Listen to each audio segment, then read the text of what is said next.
In this video, we're going to create a set of deer antlers on a plaque using the polygon extrude tool and the edge loop tool. If we look closely, it's a simple series of extruded polygon surfaces in the shape of a branch, perhaps like a tree. We'll start to create the first antler by using a polygon cube.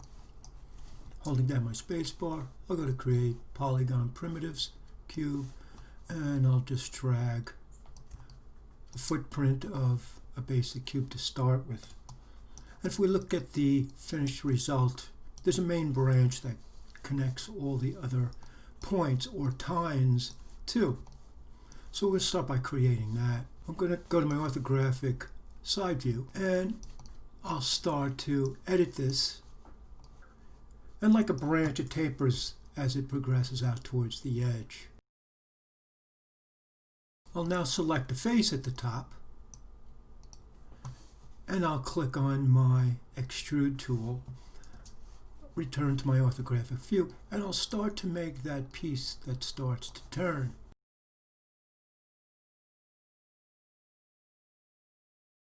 Clicking on my extrude tool to add another surface or hitting G, I can now pull that out and I can continue to scale and rotate as I go. The fewer faces we introduce as we start will make it easier to go back and tweak the shape that we want afterwards. I'll hit G again and I'll start to pull another surface out, start to taper it, and hitting G, I'll start to move this surface up. And I'll add one more polygon extrusion here. And I've got the start of my main branch. I'm going to move these back a little closer to the reference file so we can see them at the same time. But if we look in the top view, the antler curves this way as well. So I'm going to start to put that curve in. Also with vertexes, and I'll just start to move these in so they make a little bit more sense. So you can see this is the root that goes out and then comes back in again. So I'll start to imply that with this as well.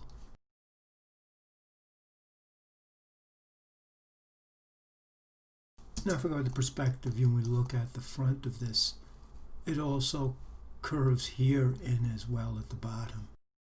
So I'm going to start to make that edit. I'll grab the vertices on the bottom and I'll pull them over. Maybe I'll go to the next row up and do the same. And I'm trying to get some editing done on this main branch before I start to introduce the others, just to make it easy to position them where they should be. I'll probably taper the tip a little bit, but all this stuff can be done again and again. I think the key is to hit 3 on the keyboard so you can see what it will look like with the proxy or the smooth tool. So I'll hit 1 on the keyboard to return. Now I'm going to add some of the other offshoot tines or branches.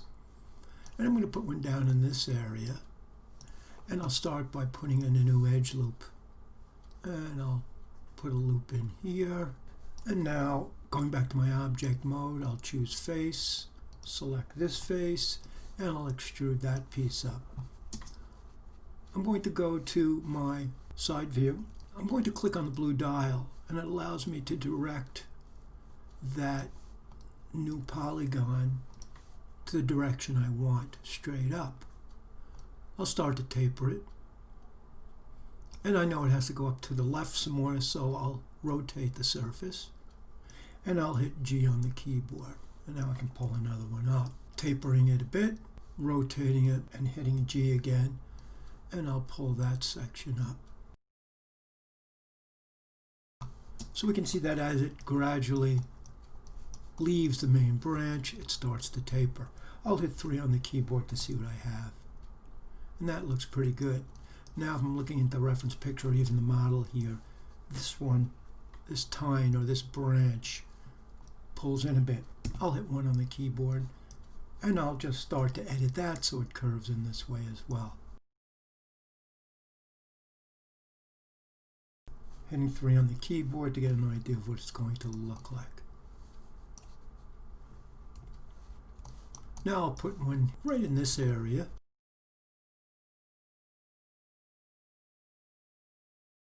Going to face, selecting the face, clicking on my extrude tool. I'll go to my side view. I'll click on the blue dial and pull straight up. And taper it with the scale. And then I'll rotate it to prepare for the next polygon. Hitting G on the keyboard, I'll drag that one out, and I'll taper that as well.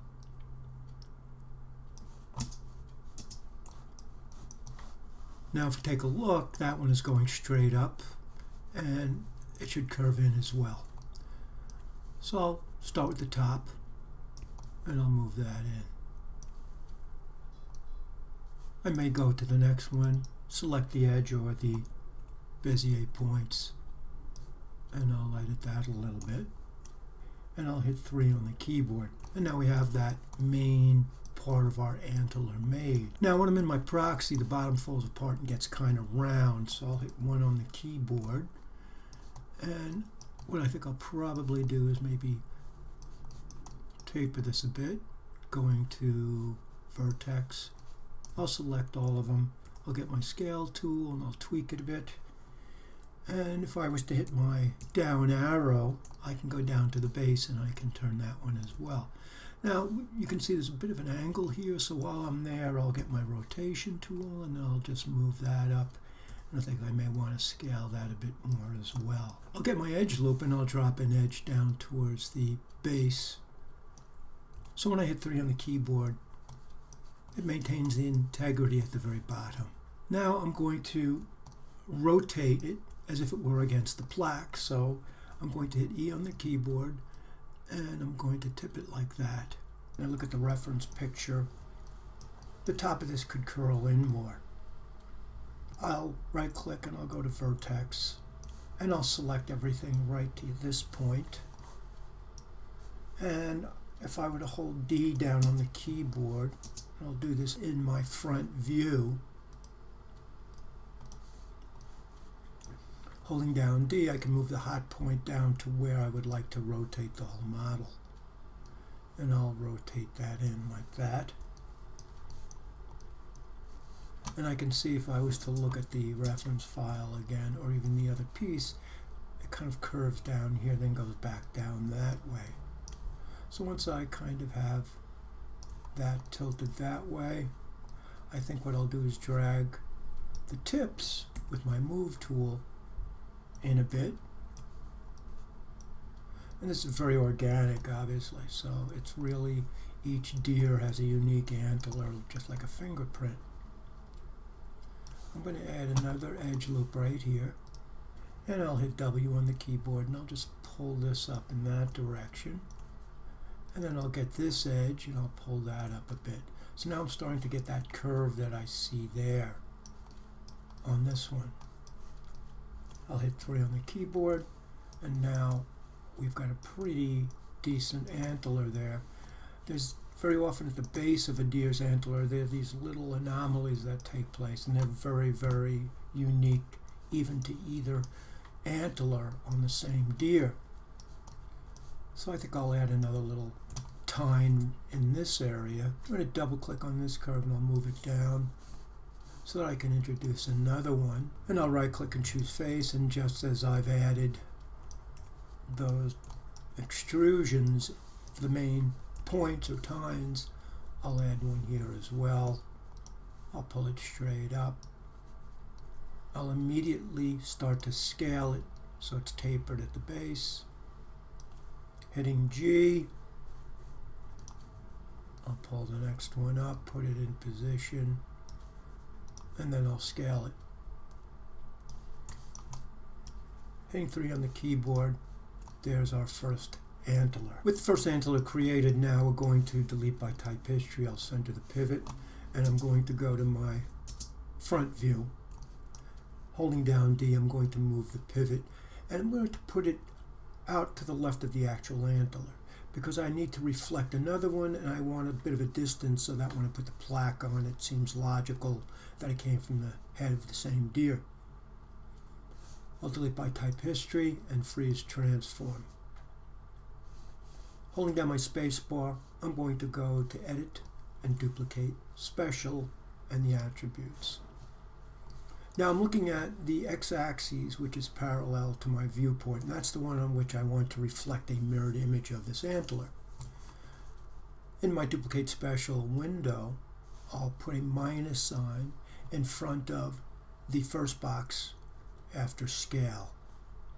Hitting return, I'll click on apply, and there's my mirror antler on the other side with a bit of a distance that is kind of a logical thing to happen.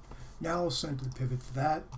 I'll select the other one and I'll center pivot that. Now we'll make the cap or the top of the head reference that will join these two together.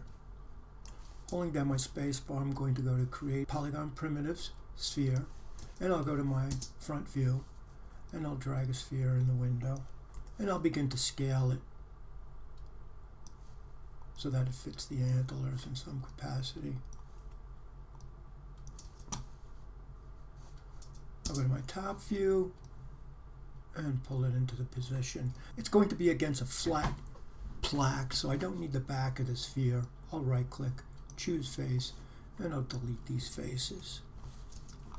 Returning to my perspective view and hitting 3 on the keyboard, we have something that will serve as that thing that joins the antlers together and then put it on the plaque. I think I want to rotate these two down just a little bit forward.